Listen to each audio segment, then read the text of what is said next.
Hello, welcome back. Been a hot minute since we last recorded. Oh, that's right. We look like Solaire now. When I recorded this, I was racking my brain trying to come up with a good costume and realized I could just make myself Solaire. Boy, Solaire with a gun is just as intimidating as Solaire without a gun. It's kind of astonishing. I'm actually less deadly than the real Solaire. Yeah, but much less apt to walk off a cliff, though. That does happen. To you or him? In this video, neither. In the next video, both. I'd like to say I'm surprised, but where the fuck did that lightning bolt go? It had to leave now. Its home planet needed it.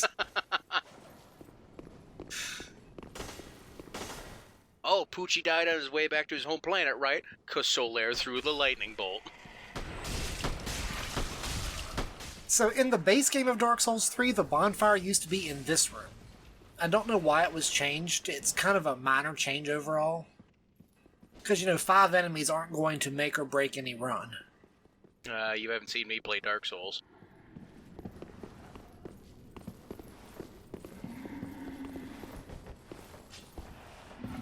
To be honest, I recorded this like 6 weeks ago, so I have no clue what's going on at any given moment. So I'm just as blind as you are right now. I'm about to say, welcome to the experience.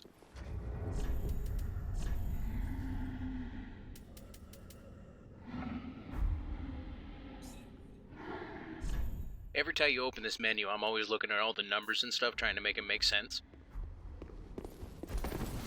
I wouldn't even try to make sense of it. What I did was I put on a ring that gave me a bunch more stamina. I think it's like 10% additional stamina. Did you take off your silver cat ring? I took off the frost ring. Because for some reason I had a ring on that dealt frost damage. I'm sure there was a good reason for it. I think I was trying to do some farming off screen. I don't know why, but I was. I heard the words you said, but I stopped giving a shit when I saw Solaire blast down that barrier and just fuck that dude's entire day.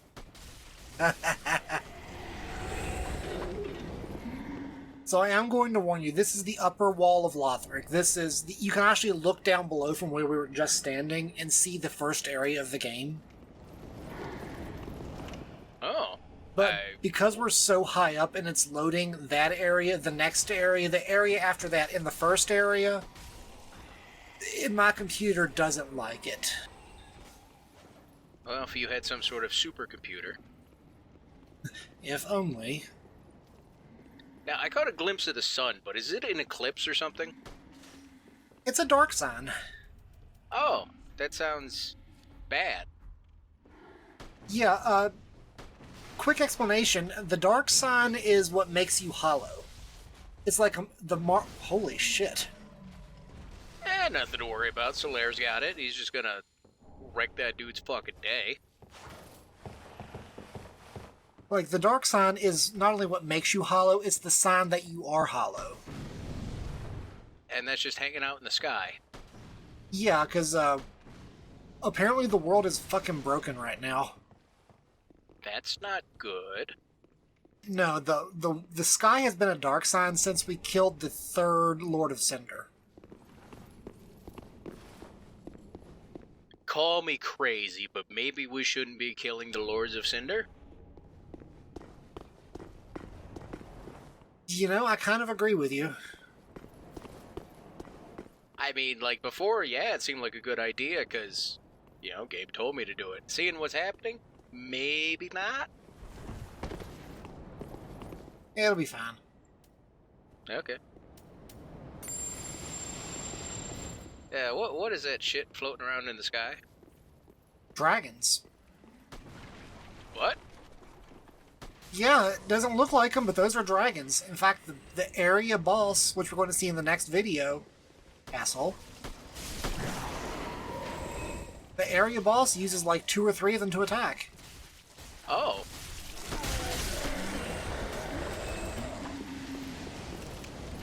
Oh, that motherfucker. I just realized what he did.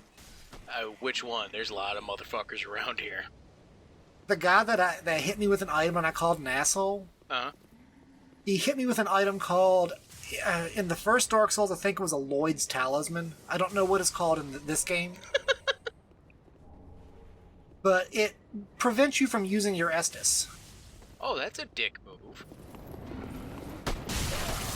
I think it's like an Undead Hunter Charm or something.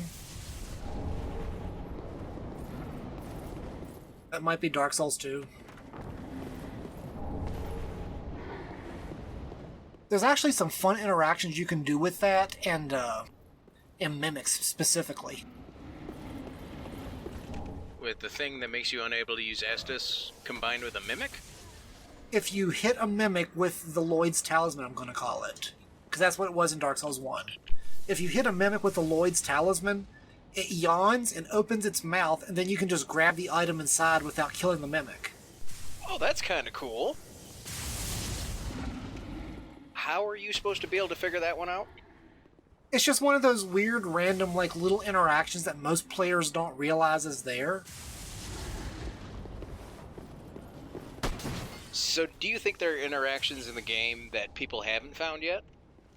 I'm sure. I mean, while I know people have been pulling the game's code apart since the moment it was released, there's still new stuff being discovered.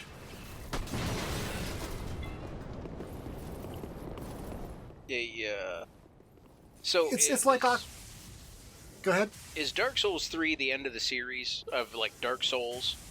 Because I know they did the Demon Souls remake for the PlayStation 5. Yeah, Dark Souls 3 is the end of the series.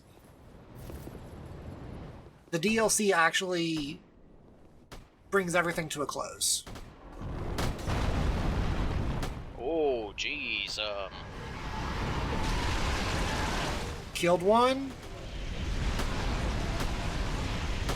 and the other just dies because I killed his brother. Huh. Once again, how are you supposed to get through that if you're melee?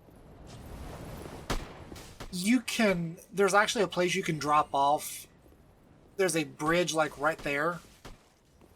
So you wait for them to breathe fire, drop down on the bridge, and you can run back behind one of them and smack him in the tail.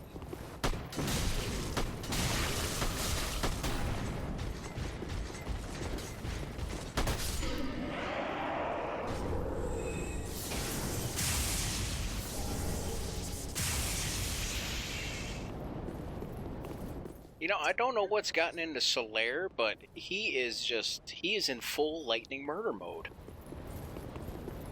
Solaire knows we're going to fight a big boss, and he's happy about it.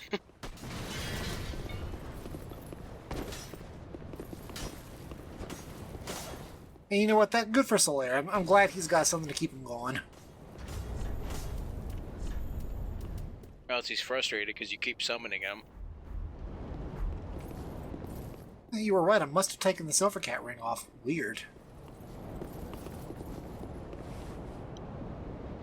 Well, I noticed earlier when you dropped down, you took some health damage, and I was like, okay, you took the ring off, and I figured you had a good reason for it. Don't ask me. Like I said, I recorded this 6 weeks ago. I have no clue what I was doing at the time. Well, even so, I assume you know what you're doing when you're actively playing the game. Maybe I shouldn't assume that. I think I was thinking, there's no drops in this area. I don't need the Silver Cat ring. Turns out there's a bunch of drops in the area. You know, I gotta stop thinking just because you're running around with a gun that you know what you're doing. Generally, you should assume that I do not know what I'm doing because I have a gun.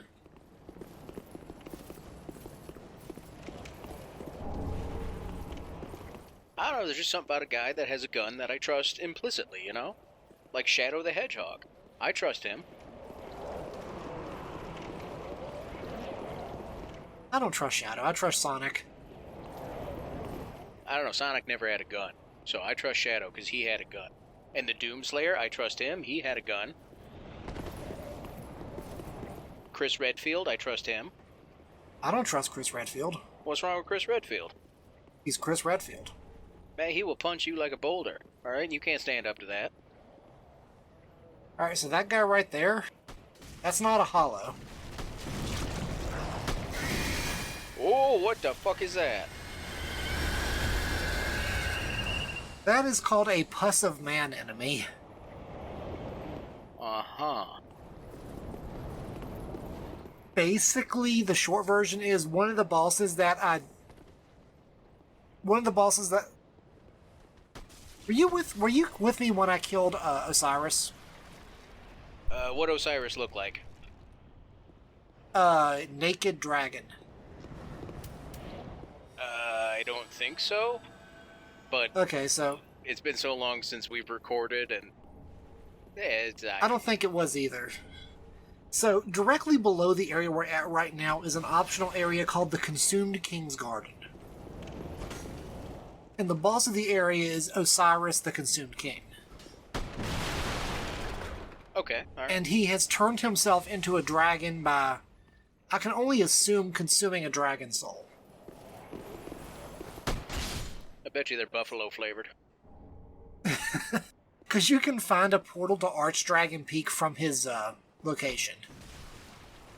See, and that sounds familiar, but I don't know if it's because you've told me about that, and I remember it that way. It could be. But Osiris is... Where did Solaire go? He's got shit to do, alright? See, I think he's mad you keep summoning him. Like, one of these times you're going to summon him, and he's going to be standing there and, like, you know, like, he's got his robe on, he's got his towel wrapped around his head, and he's going to be like, the fuck, I was in a lavender bath. I was finally relaxing. I had some Enya playing, and I was drinking a glass of wine and reading a new Anne Rice book. Oh, who am I kidding? Solaire would have better taste than Anne Rice. I cannot hear Enya without thinking of the girl with the dragon tattoo. And maybe that's what I was reading. God, that was a depressing movie. I never saw the movie. I've read like 3 of the books, and I thought they were alright. No, the reason I say that is because the bad guy in the movie, at least, was this mass murderer. Mm-hmm. And he did all of his killing in this depressing BDSM dungeon with, what's that Enya song? Orinoco Flow, with that playing in the background. Oh, that is, well, that'd be, not the song I was expecting for S&M Murder Dungeon, but... So these poor people are, brutally killed, slowly killed, while listening to Enya sing about, like, the rivers and oceans on Earth. Well, you know what, though? If you gotta get killed, there's worse soundtracks to go out to than Enya. I wouldn't choose Orinoco Flow as the soundtrack of my death. Alright, look, you either get Orinoco Flow or you get Michael Bolton, alright? Which you taking? I don't know any Michael Bolton songs. Exactly, but you know Enya songs. Bam! Automatically better. So we just got a sniper crossbow, so let's take that for a test drive. And a pig shield.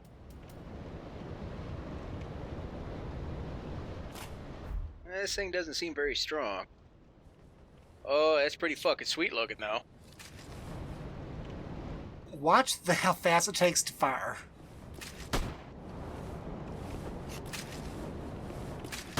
I am hammering the R1 button. For a second, I thought you forgot what button to hit to fire or something. No, it is that slow. And this is the shotgun.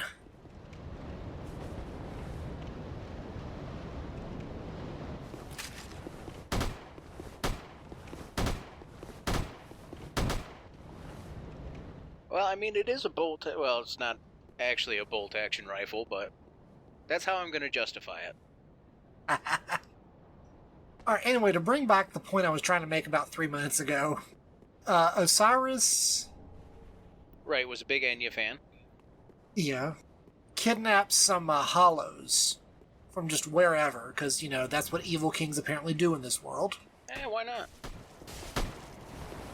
And he injects what I can only assume is pure abyss energy into them.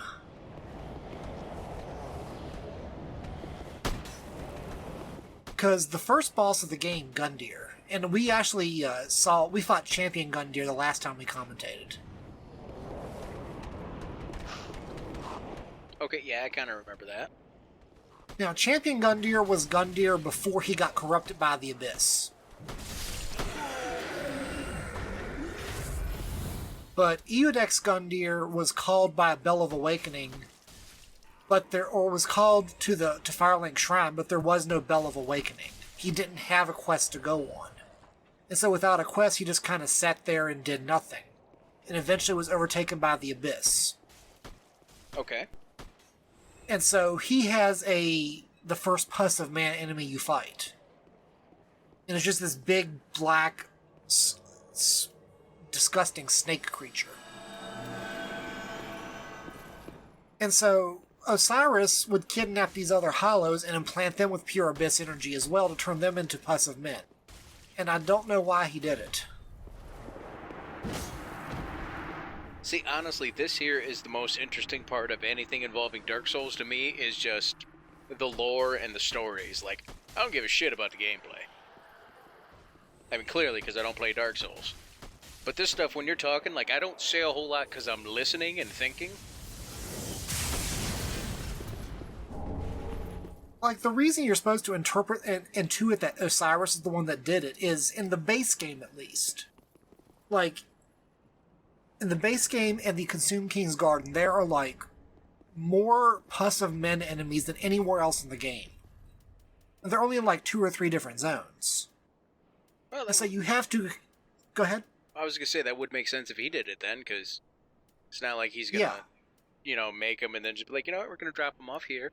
We'll pick them up after soccer. Because, like, the rest of them are in the lower undead, like in the lower high wall, the lower high wall, the upper high wall, you know, in areas around the Consumed King's Garden. So you can naturally, like, intuit that they just kind of left.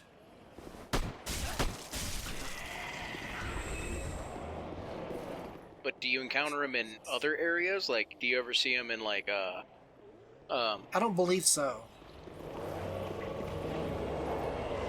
Okay, I'm glad you said that, because I was about to try and name an area and completely fuck it up. Just to cut you off there, I don't believe you encounter them anywhere else. Alright, because I was about to ask you if you encounter them at Hailfire Peak, and I'm like, that is not what that place is called. It is Archdragon Peak or some shit like that.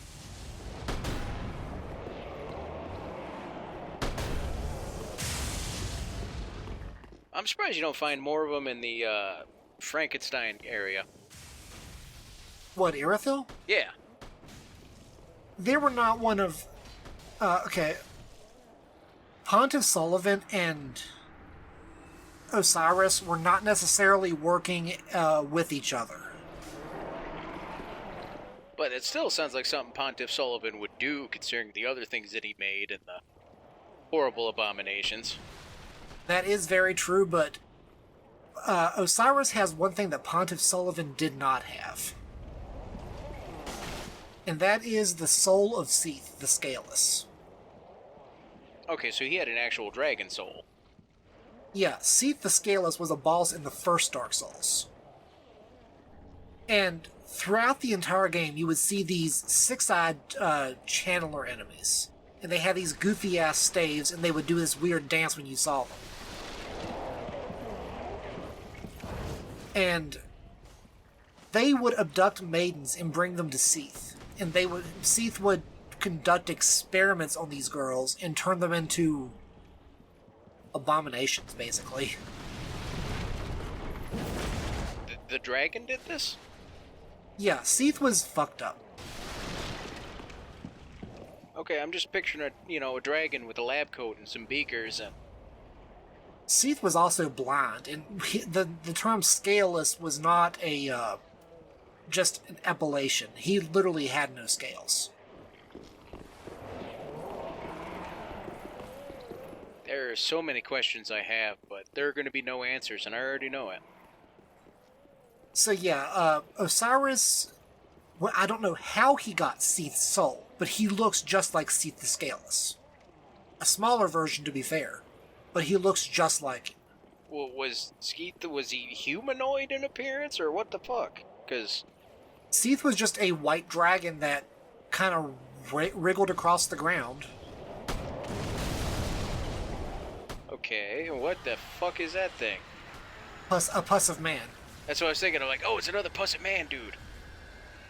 Now, the thing is, pus of man enemies are really weak to fire. It actually stuns them when they get hit by fire. Well, something like that should be weak to the cleansing flame. And those black powder kegs, well, the name should say what it does. I do like how you snipe 2 dudes in this room. You're going to love the rest of this room then, because it goes up a ways, and we're going to do some sniping. Now, there's a fireplace back there. Can you light the fireplace to find hidden treasure? I've tried that so many times in every fireplace, and it's never worked. I hate this game. On the other hand, I can shoot barrels and they explode. Well, that's winning me back.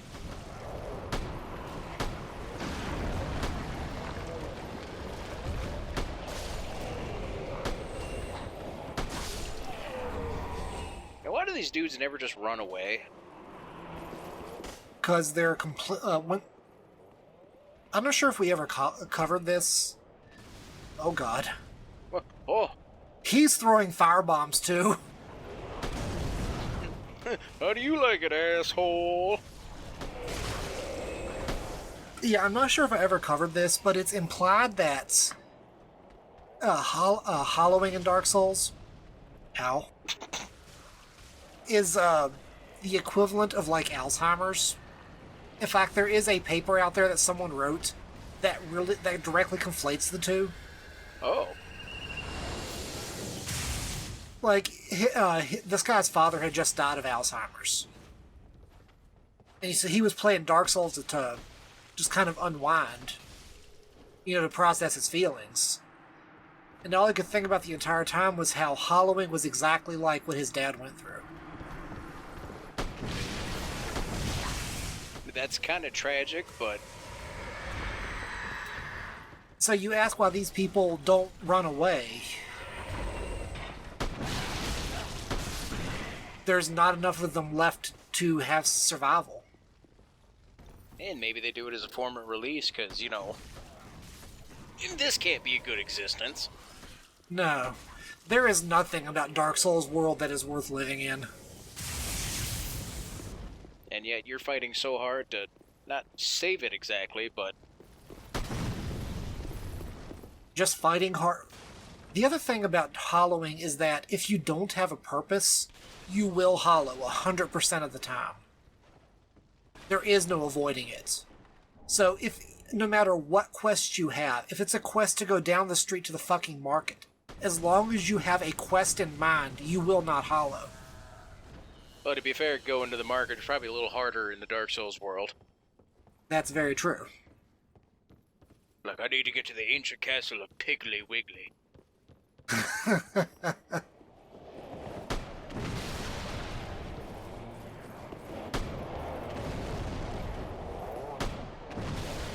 This video is actually almost over. Oh, wow, it is. So, see you guys next time. Have a good night, everybody. We'll take on the boss next time, the Dragon Slayer armor.